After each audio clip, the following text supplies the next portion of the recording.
Bueno, recién lo anunciábamos en el comienzo del programa, vamos a recibir al ministro de Ganadería, Agricultura y Pesca, ingeniero agrónomo Fernando Matos. Se han ido instrumentando medidas en el marco de esta emergencia agropecuaria que se extendió además por 90 días hasta abril, ya hace algunas semanas. Nos parecía importante tener este contacto, ministro, para actualizar y repasar algunas de las principales medidas que hoy están vigentes en el marco de lo que es esta emergencia agropecuaria y hablar de algunas puntuales.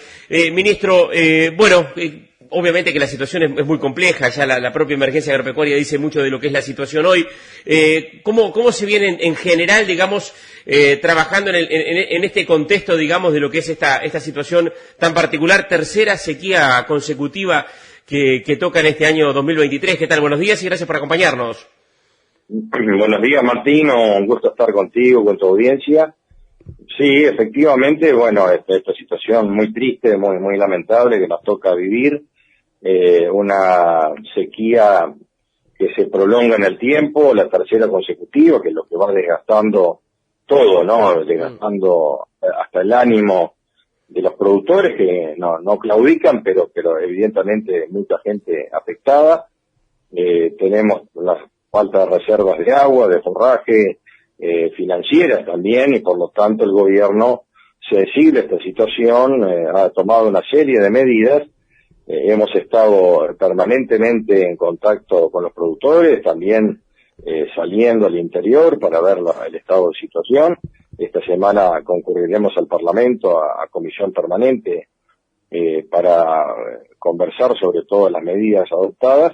La próxima semana estaremos nuevamente en Artigas y en Rivera, así que estamos muy atentos a todas las medidas que se puedan tomar, y hay una batería de decisiones que se han tomado a efectos de aliviar la situación financiera del productor, siempre teniendo en cuenta que estas son las primeras medidas de carácter coyuntural, de carácter de alivio, de dar oxígeno y darle tiempo básicamente en el corrimiento de los vencimientos, pero apuntando además a lo que es algo más estructural desde el punto de vista de prepararnos mejor en el futuro, pero también de cómo capitalizar estos productores que han sido afectados fuertemente. Acá hay daños que ya son irreparables en algún caso, por ejemplo la pérdida de las pasturas, eso es un enorme capital que el sector ganadero seguramente va a tener que recomponer, que no sabemos exactamente cuál es el efecto, pero nos imaginamos, porque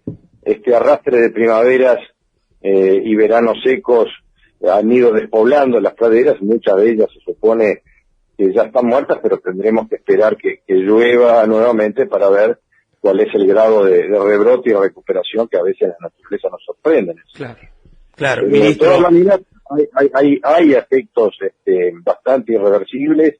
Ya estamos en febrero prácticamente, los ganados están perdiendo estado, las condiciones forrajeras determinan que estamos cerca ya de los primeros fríos o de las primeras heladas, y ya el tiempo de recuperación se va agotando, y sin perjuicio de que hay algún pronóstico de que en febrero habría un mayor grado de precipitaciones, que han sido desparejas en enero, contemplando algunas zonas más que otras. Claro, ministro, profundicemos en alguna de las medidas. Por ejemplo, hablemos de esa situación del pequeño productor que, en algún otro momento y otras medidas fueron la entrega de alimento a través, por ejemplo, de gremiales o cooperativas del interior. ¿Se maneja la posibilidad para ese productor en algún momento o en el corto plazo de estar realizando algún operativo de entrega de alimento? Lo estamos estudiando, Martín, y yo creo que va a haber una parcela de pequeños productores que tendríamos que armar algún operativo a través de las gremiales de productores, canalizándolo. Hemos estado en contacto con los fabricantes de ración para establecer, y lo están considerando en el seno de la propia organización de la Asociación Uruguaya de Industrias de Nutrición Animal, que congrega la mayor parte de las industrias que elaboran raciones, a ver si podemos disponer de algunas fórmulas básicas para entrega a los productores. Y hay algunas empresas que están dispuestas también de otros ámbitos a hacer las donaciones junto con el Fondo Agropecuario de Emergencia para ayudar a ese muy pequeño productor que no tiene la infraestructura. Los demás productores de otros rubros que no les alcanza la ración, porque a veces ni ganaderos son. Tenemos ahí el mecanismo central del Fondo Agropecuario de Emergencia, que es el microcrédito o el crédito a través de microfinanzas, que es un sistema que funciona muy bien y muchas veces la gente le resurge como un resquemor de concurrir al banco. En realidad no tiene el productor que concurrir al banco. A ver, ¿cómo funciona eso? Porque ese punto me parece importante, el hecho justamente de que uno en lo previo se plantea el tema, tiene que ir al banco, certificado de BPS, DGI, todo lo que naturalmente pide el banco. ¿Qué se pide acá? No, lo que pasa es que el esquema que ha funcionado ya en todas estas emergencias y se va afinando cada vez más, es un esquema donde los pequeños productores familiares o de menos de 500 hectáreas con EAT 100 que estén anotados en el ministerio, por eso el primer paso es que el productor se anote a través del sistema de la página web del ministerio o concurre a las oficinas del ministerio desplegadas en todo el interior. Ahí están suficientemente difundidos los teléfonos de las oficinas del ministerio, todo el mundo sabe que va a consultar o buscar una guía, sellar una guía, concurre allí, se anota en los servicios del ministerio y eso se pasa por el registro que tiene el Ministerio de Productor Familiar de menos de 500 hectáreas y estando al día con obligaciones anteriores del ministerio, automáticamente esa lista se le pasa al banco y el productor no tiene que concurrir al banco. Directamente se lo convoca para firmar el vale una vez que está autorizado, donde ahí se plantea en función de las cabezas de ganado que tenga, del área que disponga, cuál va a ser el apoyo del microcrédito. El propio productor, a partir de ese dinero disponible, elige cuál es la mejor medida para mitigar los efectos de la sequía. Eso le da mucho más flexibilidad a la elección del propio productor de qué hacer con el dinero. Si quiere tomar ese dinero para vivir durante el año, lo puede hacer sin ningún problema, comprar un bebedero, comprar ración, contratar un pastoreo, un flete, todo lo que entienda que es mejor adaptable a su situación, lo puede realizar sin problema. Ministro, ¿y este crédito a partir de qué momento se paga? ¿Qué características tiene con respecto a lo que es la operativa del mismo? Bueno, eso va a una tasa de interés que en el caso de dólares es del 2%, en pesos, porque en muchos rubros, como el granjero, sí. El microfinanzas decidió como la moneda de ingreso son los pesos. O el lechero también. Claro, estableció una tasa del 14 que estamos negociando la posibilidad de su reducción, y las amortizaciones son en el 25 y en el 26, es decir, que hay una gama importante, el propio ministerio está en la página todo el detalle, porque rubro por rubro es distinto, pero para el caso del ganadero, las amortizaciones son el 40% del capital en noviembre del 25 y el 60% del capital en noviembre del 26. Así que es un crédito bastante laxo. Fíjate, Martín, que el 2% en dólares es realmente muy ventajoso. Jamás ha habido un acceso a un crédito tan amigable como este.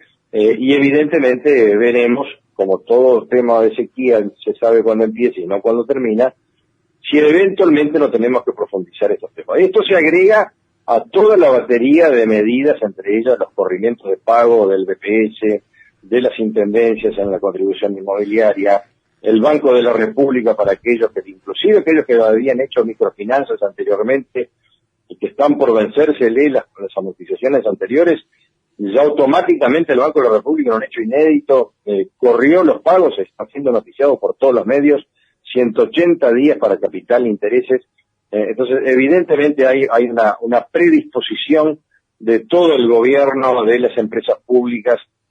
También en el caso de la UTE financia las cuentas de enero, febrero y marzo a pagar a partir de julio hasta fin de año, que son los meses estos que requieren el mayor esfuerzo de uso de energía por bombeo de agua, por todos los temas de cámaras de frío, etcétera. Todo eso se puede correr en una financiación. La OCE también está haciendo lo suyo, quiere decir, creo que hay una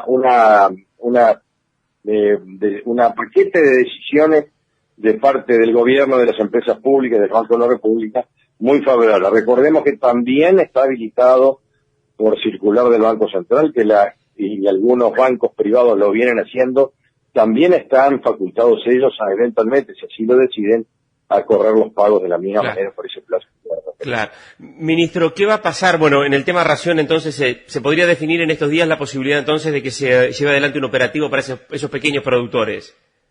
Bueno, lo estamos trabajando, quedamos de recibir, como habíamos planteado, la semana pasada, el jueves nos reunimos con las industrias de nutrición animal que nos planteen cuál sería el precio base para poder negociar y la disponibilidad de volumen.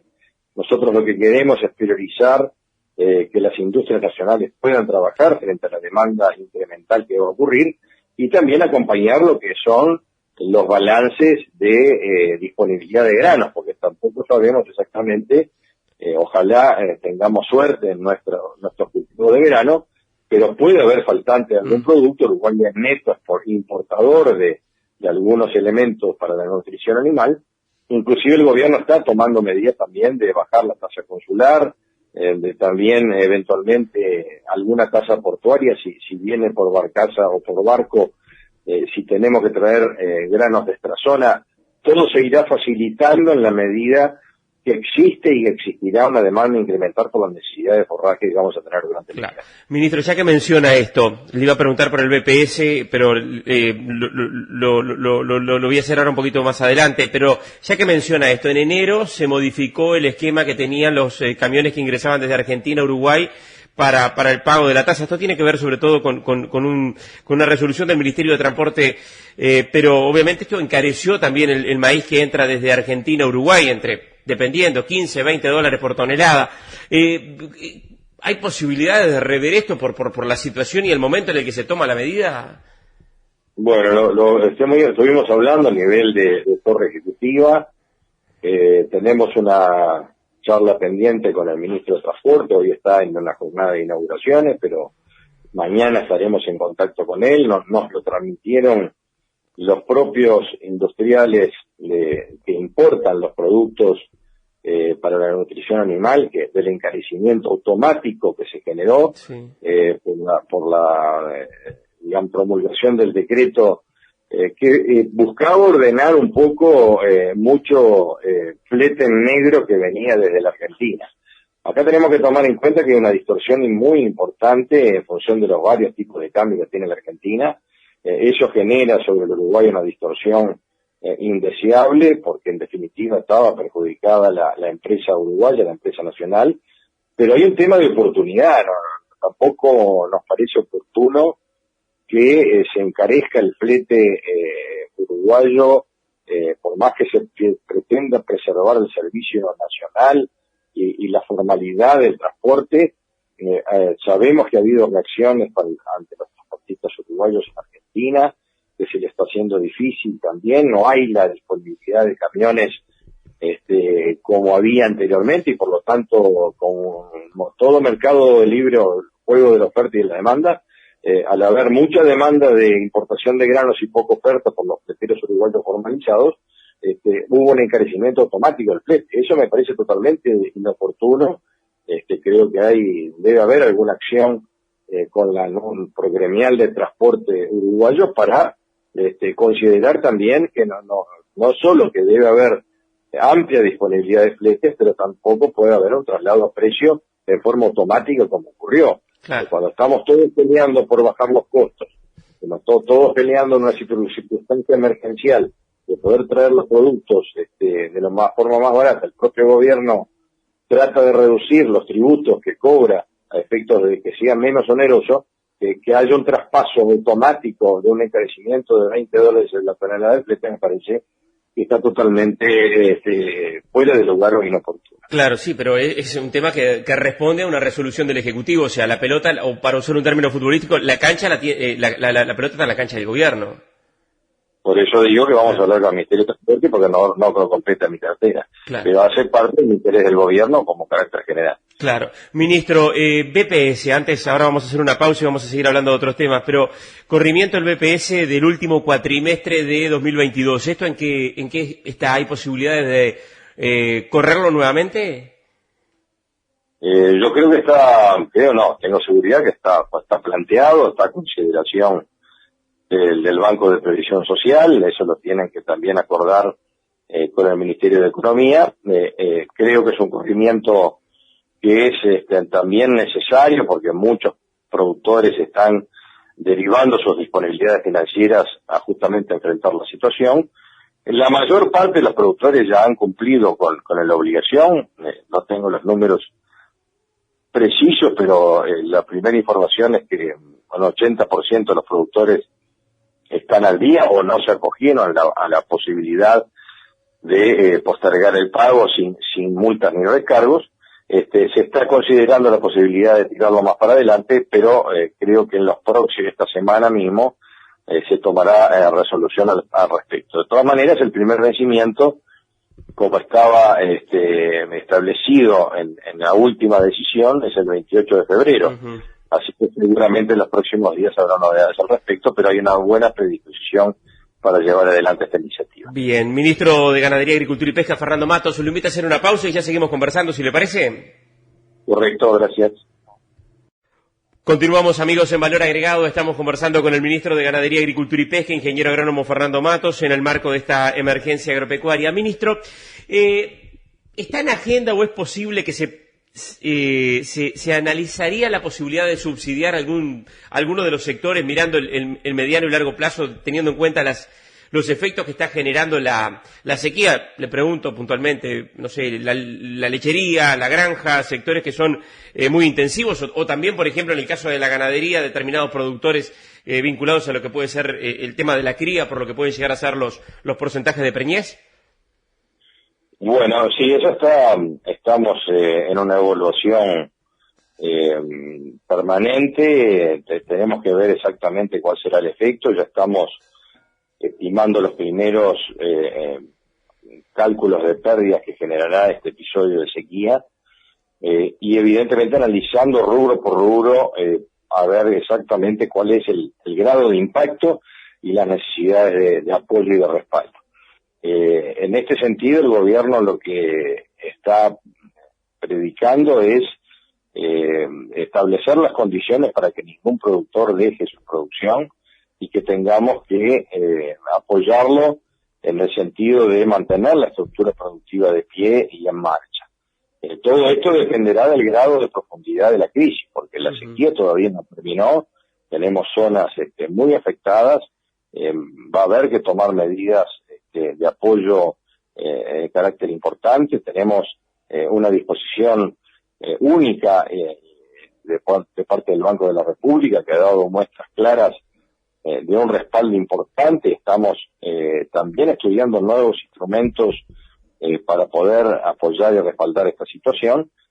Tenemos que ver qué grado de profundidad tiene todo este fenómeno y cuál será el daño y qué es lo que tenemos que ayudar a reparar. Por lo tanto, me parece que los apoyos a largo plazo tienen que estar arriba de la mesa, pero tendremos que estudiar caso a caso las situaciones para ver cómo podemos llegar de mejor manera. Comparte esta visión, ministro, esta visión dentro del Ejecutivo. ¿Hay un consenso? ¿Es compartida la idea por economía particularmente? No, vamos a ver, porque nosotros esta semana el presidente va a convocar un gabinete productivo justamente para hacer las primeras evaluaciones del impacto de la sequía y cuáles son las medidas de mayor estructura y profundidad que debemos de tomar. Nosotros los podemos manejar a priori con los instrumentos habituales, pero como siempre decimos, los fenómenos climáticos excepcionales requieren también de decisiones excepcionales. Entonces, esta semana estaremos concurriendo al Parlamento, puede haber inclusive necesidad de alguna iniciativa parlamentaria. Veremos en la discusión, me parece que es oportuno que vengan las ideas, que se propongan ideas, pero está claro que nosotros, con una producción que es cada vez más vulnerable frente a las realidades de un cambio climático que está instalado y que nos pone en una situación de mayor vulnerabilidad, reitero, debemos de tomar medidas hacia el futuro que nos permitan prepararnos de otra manera frente a fenómenos climáticos que serán cada vez más frecuentes y cada vez más adversos. Claro, esto demandaría una política de Estado, digamos, un consenso independientemente del gobierno de turno, llevar adelante alguna política para de alguna manera mitigar este tipo de situaciones? Por supuesto, el Uruguay ya tiene una estrategia de adaptación al cambio climático, pero que esto debe traducirse no solo en una expresión de deseo y en una estrategia formalmente enunciada, pero también en la práctica, en lo que son los elementos fundamentales. Acá lo que nosotros tenemos es disponibilidad de agua.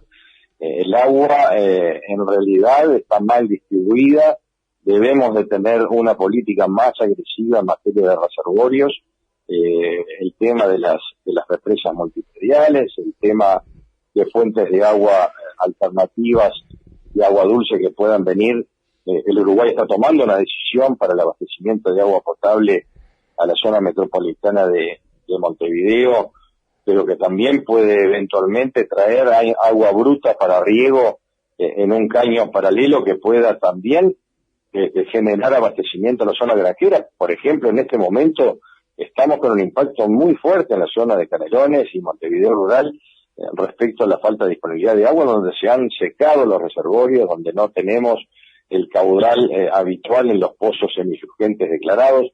En fin, estamos en una situación donde este cuadro que estamos viendo, que es bastante conmovedor y bastante complejo para muchas familias, porque detrás de esto, de una descripción general, hay caras, hay historias, hay familias, evidentemente hay un factor social y humano que también debemos preservar, porque también puede ocurrir de que mucho productor, si no le damos la ayuda necesaria, dejará su actividad. Y esto es un factor de carácter social también de alto impacto, porque no tendremos la producción, en vez de una quinta, tendremos un chical, y evidentemente está en juego también el abastecimiento estratégico de productos frescos que necesita el Uruguay en toda esta zona.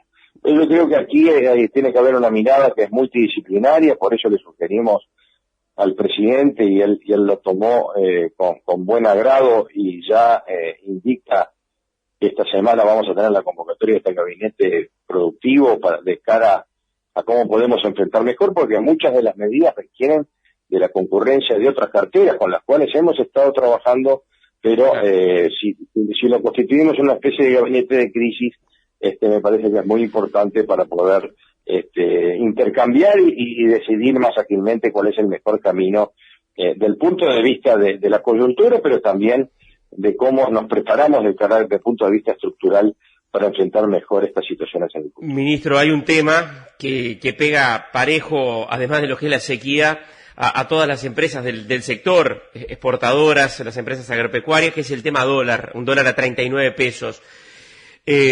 ¿Cómo lo está viendo a este tema? Digo, más allá de que también es un aspecto que esto está en materia económica, obviamente vinculado al Ministerio de Economía, al Banco Central, al equipo económico, pero ¿es un tema que se va a plantear en el gabinete productivo ahora en esta semana, por ejemplo? ¿Cómo lo está monitoreando este aspecto?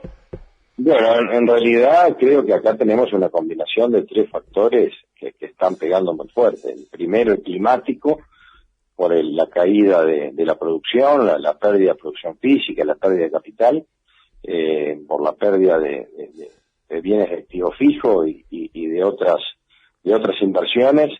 Lo otro es la caída de los precios, fundamentalmente en el sector ganadero y lechero que se viene verificando, sin perjuicio de que Conaprole está haciendo un gran esfuerzo en mantener el precio de la leche, pero internacionalmente hay una pérdida de valor.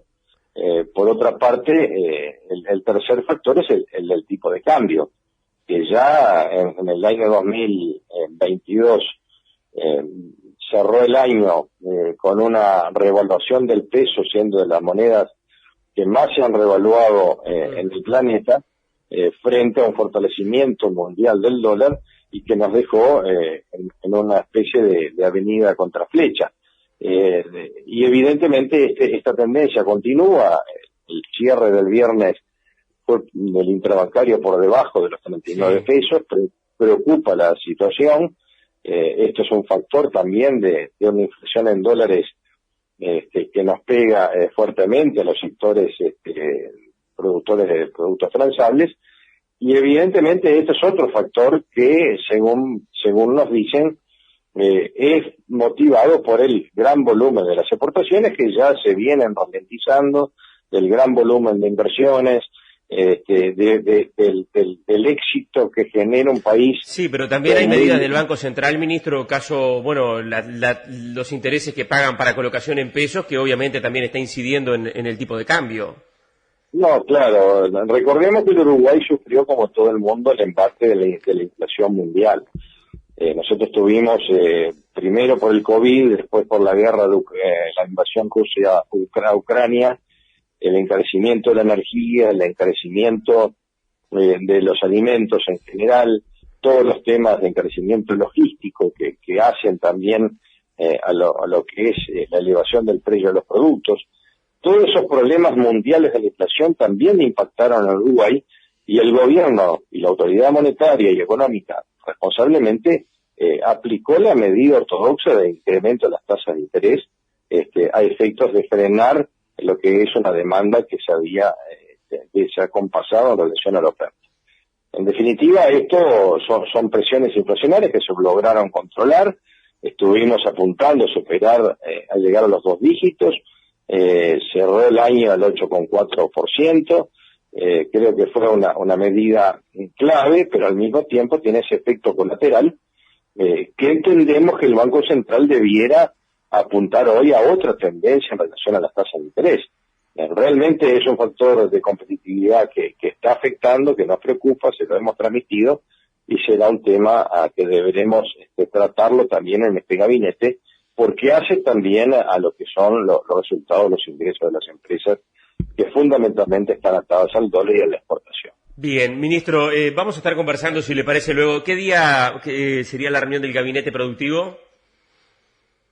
El miércoles. Miércoles, perfecto. Si le parece, ya lo comprometemos para conversar el jueves de lo que deje este encuentro y seguir repasando las medidas, y ojalá que en esta semana ya hay algún pronóstico de lluvia ya para esta semana, ojalá que se vaya cumpliendo el mismo. Ministro de Ganadería, Agricultura y Pesca, ingeniero Fernando Matos, muchas gracias. Gracias por el contacto, Martín. Un saludo al oeste. Contacto, Martín. Un saludo al oeste. Contacto, Martín. Un saludo al oeste. Contacto, Martín. Un saludo al oeste.